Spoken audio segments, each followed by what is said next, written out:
천성교회에서 주일 예배 드리고 또 함께 하나님의 은혜 안에 들어가게 된 일을 정말 감사하고 기쁘게 생각합니다.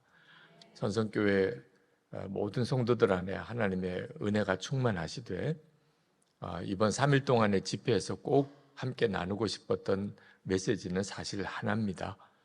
우리 안에 예수 그리스도께서 와 계시다는 그 메시지입니다. 저는 왜 교회가 예수님을 믿으면서도 왜 교회가 이런 모습일까? 또 많은 성도들이 예수님을 믿고도 왜 이렇게밖에는 살지 못하는 걸까? 그런 안타까움이 굉장히 컸습니다. 목사의 아들로 자라고 또 할아버님도 목사님이셨고 믿음으로는 4대째 예수 믿는 가문으로 자라면서 오히려 답답함과 궁금함 또 신앙적인 좌절은 더 심했습니다.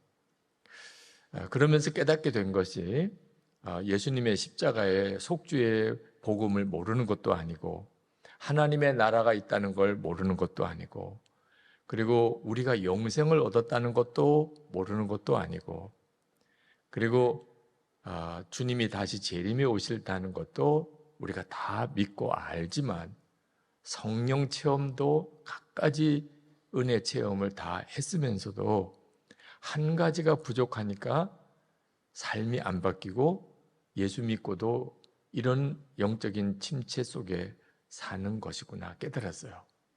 그게 뭐냐면 예수 그리스도께서 그분이 지금 내 안에 거하시는 것을 모르는 것입니다. 십자가에 달려 죽으시고 부활 승천하신 그 예수님은 하나님의 보좌 우편에도 계시지만 지금 모든 믿는 성도들 안에 그 말은 제 안에 여러분 안에 지금 와 계신 거예요. 이 사실이 정말 믿어지게 될 때 비로소 사람이 완전히 바뀝니다. 죄를 깨달았다고 회개가 되는 게 아니고 예수님이 나와 함께 계시며 눈이 뜨이니까 죄를 깨달은 정도가 아니고 완전히 다 버리게 돼요. 예수님이 나와 함께 계시는데 은밀한 죄를 짓고 살 사람이 누가 있겠어요? 예수님이 나와 함께 계시는 걸 실제로 모르니까 죄인 줄 알지만 이기지를 못하는 거죠. 가장 놀라운 특징, 예수님이 나와 함께 계신 것을 알게 되고 깨달은 놀라운 은혜 속에 사는 가장 놀라운 특징이 얼굴이 환해지는 거예요. 어느 목사님이 전 세계 아름다운 곳을 다 다녀봤대요. 근데 제일 아름다운 곳이 있더래요. 그게 환한 얼굴이더래요. 여러분이 얼굴이 환한 얼굴이 되면 그건 이 세상에서 가장 아름다운 풍경이 되는 겁니다.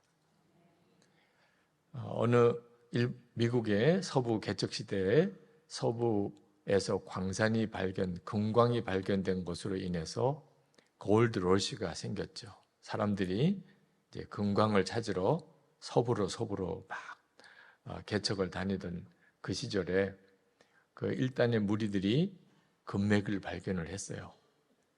너무너무 좋았죠. 이제 금광을 이제 채굴을 해야 되는데 약속을 했습니다. 우리가 금광 채굴할 준비를 하고 다시 모이게 되겠는데 아무에게도 이야기하지 말자고. 우리끼리만 알자고. 그래야 이익을 서로 많이 나눌 수 있잖아요. 이렇게 약속을 하고 헤어졌다가 이제 금광 채굴을 준비하고 모였는데 아니 사람이 너무 많이 모인 거예요. 그럼 화가 났습니다. 누군가가 이 비밀을 발설을 했구나. 근데 알아보니까 누구도 말한 사람이 없어요. 자기들이 금광을 발견했다고 말한 사람이 아무도 없었어요. 그럼 이 사람들은 다 어떻게 온 거예요? 그래서 물어봤어요. 여기에 금광이 발견된 걸 어떻게 알았냐? 그랬더니 그들이 하는 이야기가 당신들 얼굴 보고 알았지. 야, 뭐 발견한 사람이네. 감출 수가 없는 거예요. 금광을 발견하고 나니까 표정 관리가 안 되는 겁니다. 그러니까 야, 저 사람 뭐 발견한 게 맞네. 그러고는 그냥 저 사람만 따라가 보자. 그러고 모였다는 거예요. 우리가 예수님이 내 안에 거하시는 것을 진짜 믿어지는 순간에 우리가 그렇게 바뀐다니까요. 네, 금광이 문제예요. 보석 중에 보석이신 주님이 나와 함께 계신 게 진짜 사실이라면 어떻게 사람이 안 바뀔 수 있겠어요? 얼굴 표정이 완전히 달라져요. 저는 이 시간에 여러분 서로를 보라고 안 하겠어요. 서로 시험 들 수도 있으니까. 그냥 나는 내 얼굴 표정이 예수님을 마음에 모시고 사는 그 사람의 표정일까? 한번 정말 돌아보시기를. 이번 3일 동안 그것 때문에 말씀을 드린 거예요. 예수님을 이제는 진짜 믿어야 될 때예요. 예수를 믿어도 어설프게 믿으면 그러면 다 떨어져 나가요. 앞으로는 진짜 예수 믿는 사람만 남을 수밖에 없는 시대가 되고 있어요. 어떤 사람이 진짜 예수님을 믿는 거죠? 예수님이 내 안에 계신 게 정말 믿어진 사람. 예수님께서 놀라운 말씀을 하셨잖아요.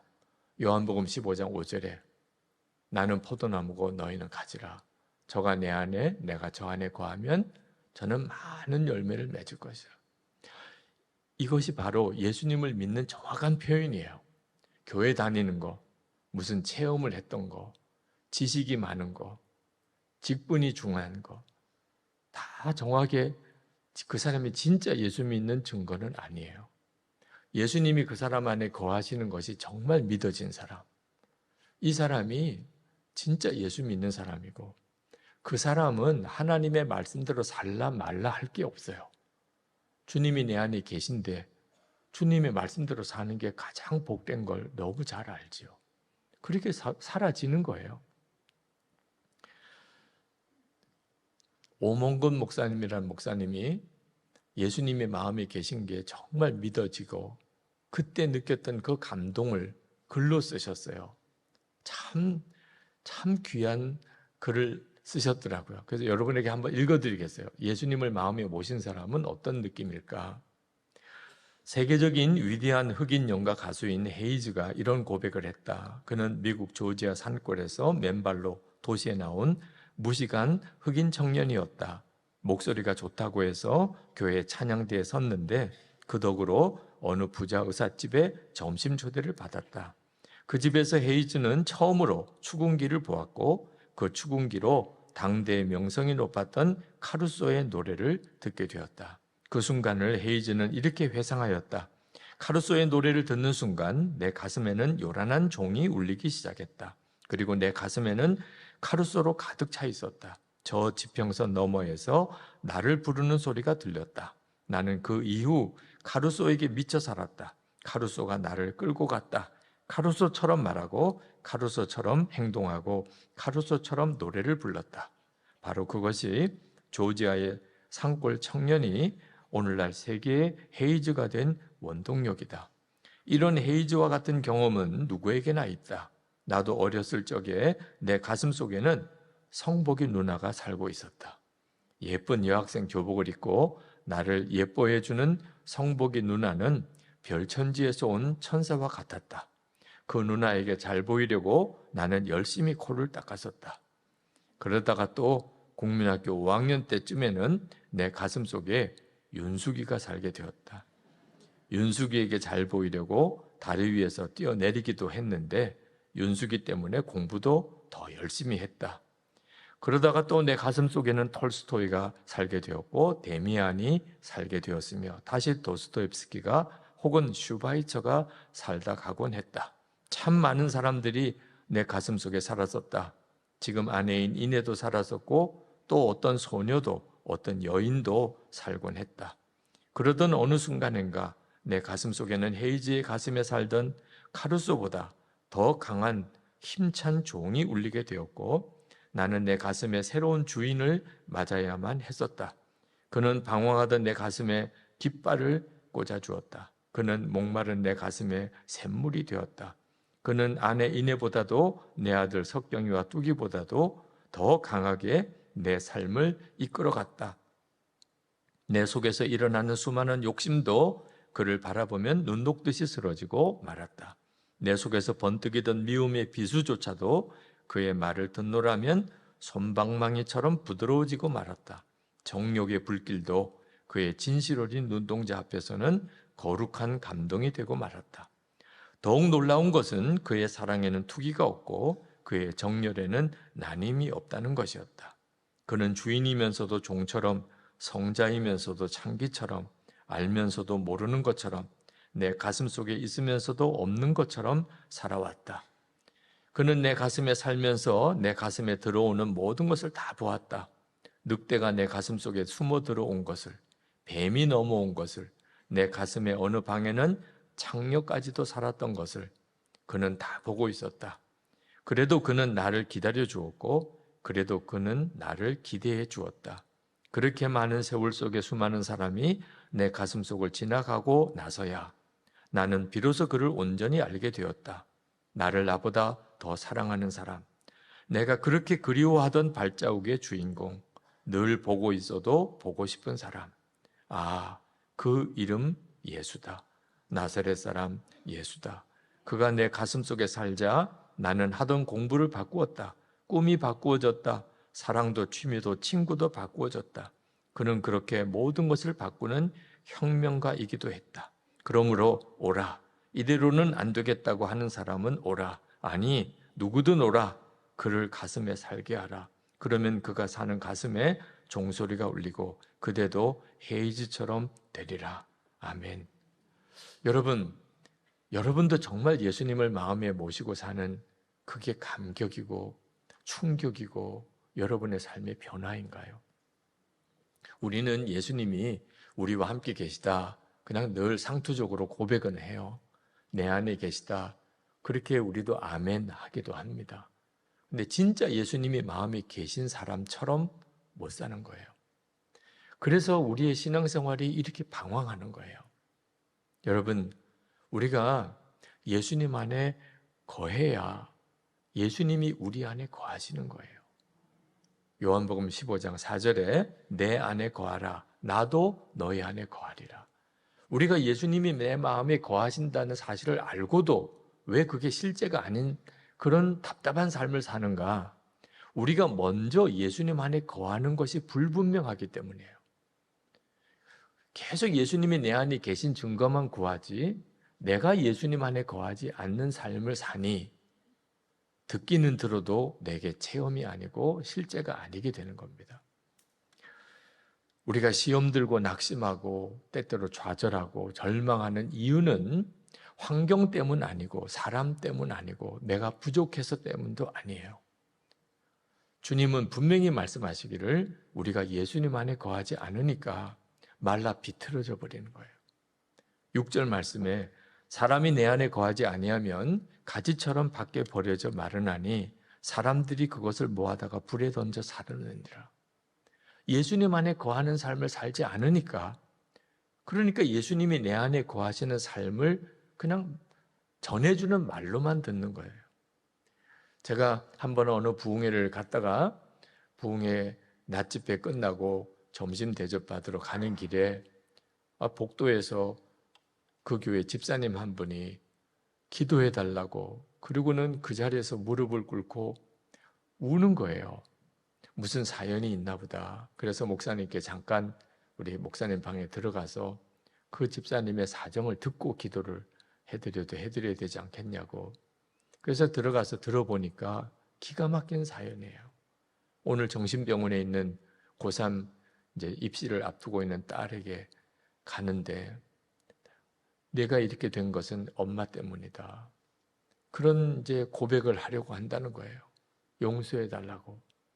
그러면서 이제 이야기를 하는데 그분이 주차장과 또 이게 차량 관리업을 하시는 분인데 뭐 사업이 쉽지 않잖아요. 늘 동업자와의 관계에 어려움도 있고. 그러나 늘 고등학교 이제 1학년 된 딸, 그 딸이 그 기쁨이고 위로였어요. 얼마나 이쁜지, 얼마나 착한지, 얼마나 또 열심히 공부하는지. 그냥 딸 하나가 위로였는데 그날 밤 11시가 넘어서 늦게까지 사업장 정리해두고 그리고 집에 오는데 피곤하고 마음은 지치고 그래도 딸이 늘 기쁨인데 참 기특하게도 그 늦은 밤에 방에 불이 켜져 있는 거예요. 아직까지 공부하는구나. 그래서는 반갑게 문을 열고 아무개야라고 부르고 문을 열었는데 딸이 책상 위에 있는 딸의 컴퓨터 모니터에 말할 수 없이 징그럽고 끔찍한 그 음란한 영상이 그냥 거기서 계속 돌아가고 있는 거예요. 기절하는 줄 알았어요. 자기 딸이 고등학교 1학년 된 여자아이가 완전히 타락한 줄 알았어요. 어떻게 이런 거나 보고 있냐. 그날 제정신이 아니었대요. 밤새도록 야, 너 이제 끝났어. 너 어떻게 이런 너 정말 미쳤니?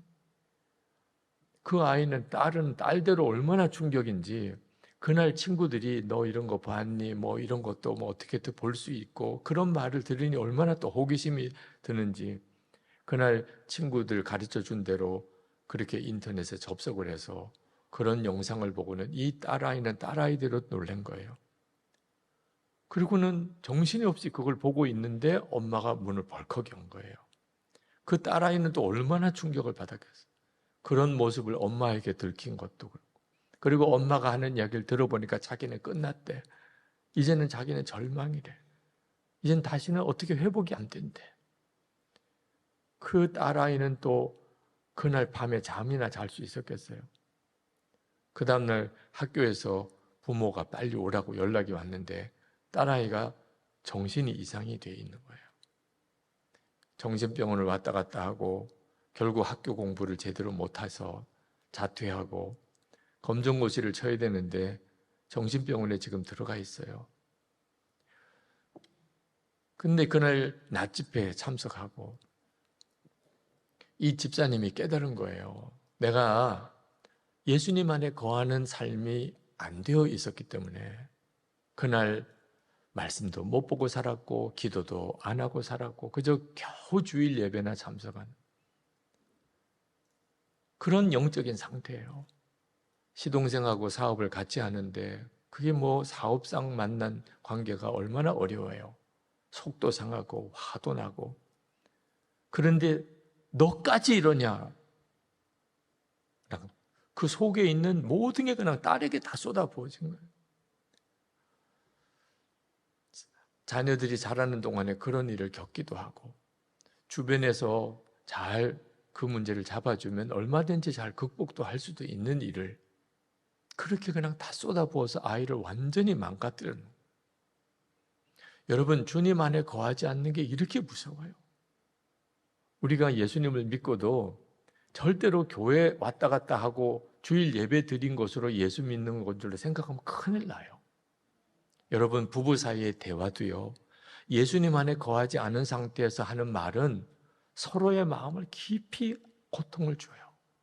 씻을 수 없는 상처를 남길 수 있어요. 사랑하는 사람들끼리 자녀들에게 하는 말도 마찬가지예요. 교우들 사이도 그렇고 여러분 세상에 나가서 도장 하나 어디서 찍을 때 예수님 안에 거하는 상태에 있을 때는 보여요. 해야 될 거 안 해야 될 게. 그렇지 않으면요. 망할 길로 가는 거예요. 잘 살아보자고 망하는 길로 간다니까요. 오늘도 여러분이 지금 예수님 안에 거하는 지금 상태가 아니라고 싶으면 오늘 예배 끝나고 남편이나 아내가 말 걸어오면 말하지 마요. 말하면 뒤집어지는 거예요. 네. 그 상태에서 말하면 큰일 나요. 근데 또 말을 안 하면 또 그쪽이 뒤집어지잖아. 그러니까 쪽지를 써요. 여보, 내가 지금 예수님 안에 거하는 상태가 아니야. 그러니까 조금만 기다려줘. 내가 주님 안에 거하면서 내 마음이 주님 안에 있으면 그때 이야기할게. 그럴 정도로 우리는 주님 안에 거하는 일이 항상 늘 가야 돼요. 그러면 주님이 우리 안에 거하신다고 하셨어요. 그러면 예수님과 함께하는 놀라운 삶이 되는 거예요. 가정도, 여러분의 일터도, 여러분의 신앙생활도, 여러분이 그저 열심히 잘 살아보려고 그러고 잘 믿어보려고 하는 차원으로 사는 게 아니에요. 예수님 내 생명이시고, 예수님 내 주님이시고, 예수님이 나의 왕이신데 말이에요. 그러면 예수님 안에 거하는 건 어떻게 하냐 하는 거죠. 예수님이 어디 뭐 공간 개념이 있어야 내가 그 안에 거하잖아요. 예수님 안에 거하는 것은 사도 바울이 갈라디아서 2장 20절에 그가 이렇게 고백했어요. 내가 그리스도와 함께 십자가에 못 박혔나니 이제는 내가 사는 거 아니요. 내 안에 그리스도께서 사시는 것이라. 그러니까 예수님이 내 안에 사시기 위하여 우리가 예수님 안에 거해야 되는데, 그 말은 나는 예수님과 함께 죽었고 이제는 예수님으로 사는 믿음이 분명해야 되는, 항상 그 믿음을 고백하고 사는 사람이에요. 여러분이 예수님 안에 거하면요, 이제는 여러분의 생각, 판단, 계획은 이제 끝내야 돼요. 여러분 비행기를 탔어요. 그러면 비행기가 가는 대로 그냥 가는 거지. 여러분이 거기서 무슨 할 일이 있어요? 기차를 탔어요. 기차 가는 대로 가는 거죠. 여러분이 예수님 안에 거했어요. 이제는 예수님 마음대로 해요. 이 점이 분명하냐 하는 거예요. 예수님을 믿으면 이렇게 믿어야 한다는 거예요. 여러분의 생각, 판단, 계획, 소원, 감정, 이제는 주님과 함께 죽었어요. 이 점이 분명하면 예수님이 여러분 안에 역사하시는 삶이 놀랍게 나타나요. 그래서 예수님과 동행하는 삶을 위하여 매일 예수 동행 일기를 써보자고 시작한 겁니다. 예수님을 항상 바라보고 늘 주님 안에 거하는 삶을 살아보는 제일 좋은 방법이 매일 저녁에 주님 안에 거하는 시간을 가져보고, 그리고 하루를 돌아보는 일기를 계속 기록해 보는 것. 그러면 그 다음날 주님을 바라보는 게 더 커지고, 그렇게 한 달을 살고 6개월을 살면 주님이 나와 함께 계시는 게 너무 분명하게 믿어져요. 주님을 생각하는 것이요, 아무것도 아닌 게 아니에요. 여러분, 어느 날 어느 형제가 어느 자매를 보는데 그 자매가 마음에 쑥 들어왔어요. 사랑에 빠졌다는 거죠. 그 말은 무슨 뜻이에요? 주야로 그 자매만 생각나는 거예요. 그 자매가 내 속에 들어오면. 어느 날 어느 자매가 어느 형제를 보니까 그 형제가 마음속에 쑥 들어왔어요. 그래서 그 자매는 주야로 그 형제만 생각이 나네. 그래서 다 결혼했잖아요. 그렇죠? 네. 그러다가 어느 날 자녀가 태어났어요. 부모 마음에는 그 자녀가 마음속에 들어와 있어요. 눈에 보든 안 보든 항상 자녀 생각이죠. 그게 바로 누군가가 내 안에 들어왔다는 거예요. 여러분이 예수님을 영접한 게 맞습니까? 그렇다면 항상 예수님 생각하는 사람이라는 뜻이에요. 예수님을 항상 생각하지도 않으면서 예수님을 영접했다, 말이 안 되는 거예요. 그래서 예수님을 항상 생각하며 살아보자고 매일 일기를 써보는 일을 시작을 한 겁니다. 로렌스 형제라고 있습니다. 17세기 프랑스 사람이에요. 근데 이 사람이 행복할 게 아무것도 없는 사람입니다. 38살에 그는 수도원에 들어갔는데, 그는 전쟁에 참가했다가 부상을 당해서 장애인이 됐습니다. 그리고는 수도원 생활을 위하여 수도원에 들어갔는데 30년 동안 죽을 때까지 그는 주방수사로 수도원의 식당에서 밥하고 설거지하고 식당 차리고, 그게 그분의 하는 모든 일이에요. 그런데 얼마나 행복했는지, 그는 하나님이 늘 함께 계시는 게 믿어졌어요. 그래서 설교하는 일이나 밥 차리는 일이나 그는 다를 바가 없었어요. 이게 다 하나님의 일이에요. 하나님이 나와 함께 그 일을 하세요. 설거지를 해도 기쁘고, 식당에 있는 뭐 오물 하나를 내가 쓰레기에 담아도 그것도 기쁘고, 다 주의 일이니까. 그렇게 그는 30년을 살았어요. 그 갈멜 수도원에 수도원장이나 다른 많은 지식이 있는 수사들도 많은데 우리는 하나도 기억이 안 나요. 로렌스 형제만 기억해요. 세상에서 가장 행복한 수사였으니까. 그때 당시에 황제가 루이 12세인데 갈멜 수도원을 찾아와서 그 로렌스 수사를 만나서 당신이 행복해하는 그 비밀이 무엇입니까? 그렇게 물었을 정도예요. 황제가 그 주방 수사에게 행복의 이유를 물었을 정도예요. 로렌스 형제가 그처럼 행복했던 이유, 하나님이 함께 계시는 게 정말 믿어졌기 때문에. 우리도 마찬가지라니까요. 예수님이 나와 함께 계시는 게 믿어지는 순간에 세상은 완전히 달리 보여요. 그런데 어떻게 하면 그렇게 로렌스 형제는 하나님이 함께 계시는 게 믿어졌을까? 그가 그 비밀을 하나님의 임재 연습이라는 책에서 쓰고 있어요. 어떤 사람과 친해진 뒤에야 그 사람을 사랑할 수 있습니다. 그리고 어떤 사람과 친해지려면 그 사람을 자주 생각해야 합니다. 마찬가지입니다. 하나님을 사랑하려면 먼저 하나님을 자주 생각해야 합니다. 그리고 그렇게 하나님을 사랑하게 되었을 때 우리는 하나님을 더욱 자주 생각하게 될 것입니다. 우리가 귀히 여기는 곳에 우리의 마음도 있는 법이기 때문입니다. 하나님을 계속 생각하십시오. 그래서 하나님, 주님을 계속 생각하며 살아보려고 일기를 써본 거고 그 결과가 너무 놀라운 거예요. 그래서 제가 은퇴를 일찍 하고 예수 동행 운동을 하기 위해서 지금 전국을 다니고 전 세계를 다니며 사역을 하고 있는 겁니다. 저희 교회, 제가 선한 목적교회 담임할 때 처음 동행일기를 써보시라고 그렇게 교우들에게 권했더니 실제로 쓰신 분들은 참 놀라운 경험들을 하시더라고요. 어느 집사님이 첫 번째 동행일기를 쓴 일기예요. 12월 28일부터 일기를 쓰기 시작했다. 큰아들에게 이 일기에 대해 이야기해 주었다. 오늘은 두 아들이 방학하는 날.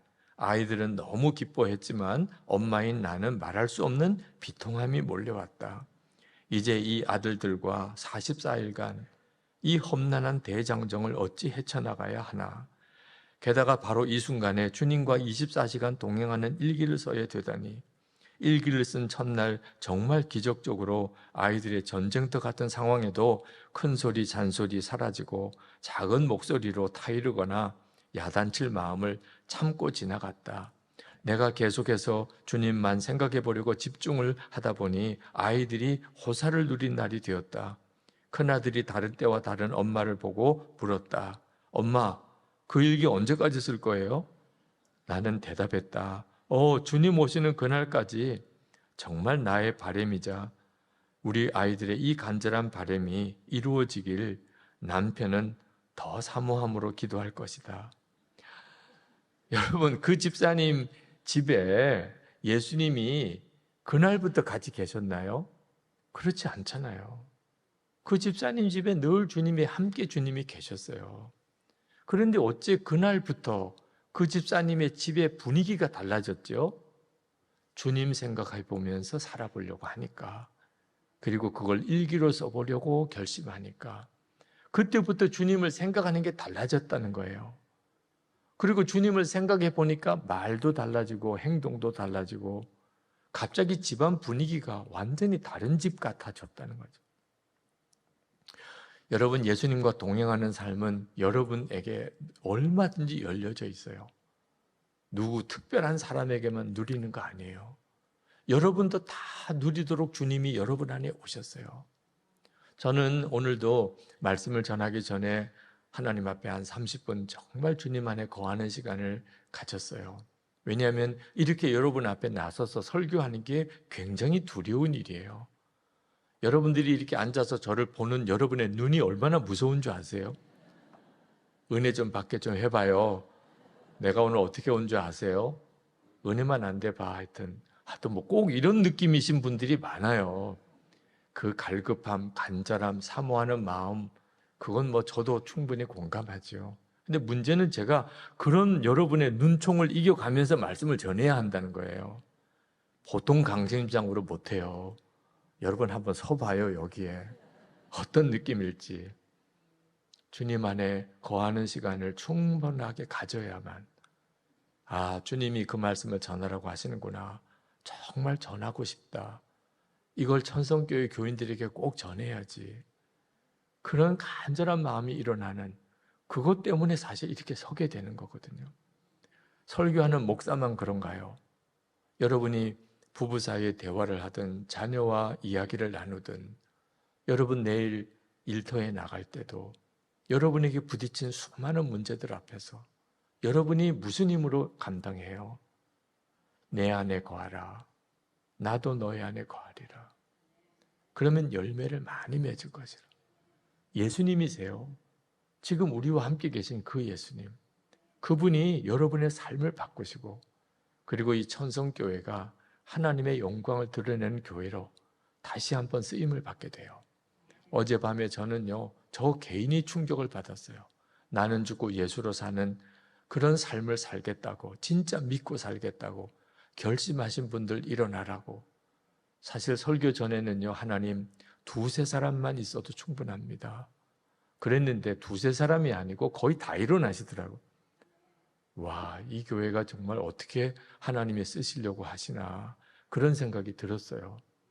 어젯밤에 안 오신 분들은 그냥 영상 보고 결단하세요. 하나님은 정말 놀라운 계획을 교회에 가지고 계신 것 같아요. 주 예수님으로 충분합니다. 예수님만으로 그렇게 쓰임을 받게 되기를 축원합니다. 기도하겠습니다.